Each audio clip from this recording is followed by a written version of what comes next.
ETV भारतमध्ये आपलं स्वागत। आपण पाहत आहात न्यूज टाइम।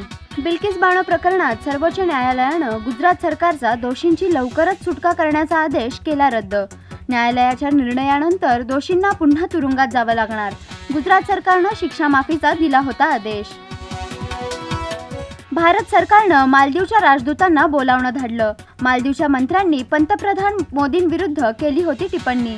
या प्रकरणी मालदीव सरकारनं 3 मंत्र्यांना मंत्रिमंडळातून केलंय निलंबित। शिवसेना आमदार अपात्र निकाल प्रकरणी राजकीय खलबतं सुरू। सुप्रीम कोर्टाच्या आदेशानुसार 10 जानेवारीपर्यंत विधानसभा अध्यक्ष राहुल नार्वेकरांनी निकाल देणं अपेक्षित। रविवारी नार्वेकर आणि मुख्यमंत्री यांची झाली होती भेट।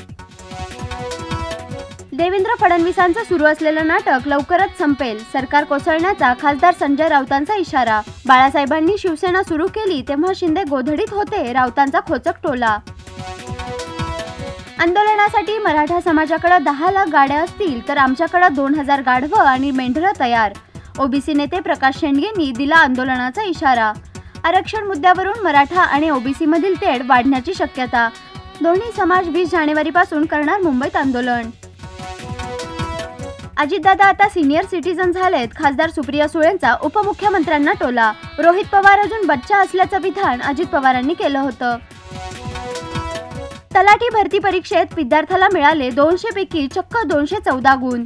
भरती परीक्षेमध्ये मोठ्या प्रमाणात घोटाळा झाल्याचा युवक काँग्रेसचा आरोप। फडणवीसांनी फेटाळले आरोप। अभिनेता सलमान खानच्या पनवेलमधील फार्म हाऊसमध्ये दोघांचा जबरदस्तीने घुसण्याचा प्रयत्न। दोघांनाही पनवेल पोलिसांनी ताब्यात घेऊन केलं अटक। मालदीववर बहिष्कार टाकून भारतीय बेटांवर सहली काढण्याचं फिल्म सेलिब्रिटींचं आवाहन। एक्सप्लोर इंडिया हॅशटॅग मोहीम सुरू करून लक्षद्वीपला भेट देण्याची तयारी। रणवीर सिंग, श्रद्धा कपूर, जॅकलिन फर्नांडिससह अनेक सेलिब्रिटींचा समावेश। या बुलेटिनमध्ये आपण इथेच थांबूया। सर्व लेटेस्ट अपडेट्ससाठी लॉग इन करा etvbharat.com।